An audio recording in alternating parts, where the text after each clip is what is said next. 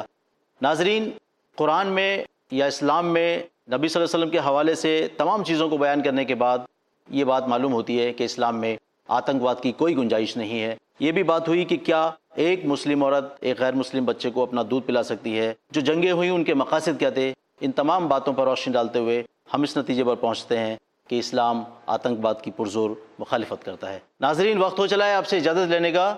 اگلے ایپیسوڈ میں پھر آپ سے ملاقات ہوگی شیخ مدنی صاحب کے ساتھ میں کچھ نئے ایشوز کو لے کر۔ تب تک کے لیے اجازت دیجیے۔ اللہ حافظ۔ السلام علیکم ورحمۃ اللہ وبرکاتہ۔ السلام علیکم ورحمۃ اللہ وبرکاتہ۔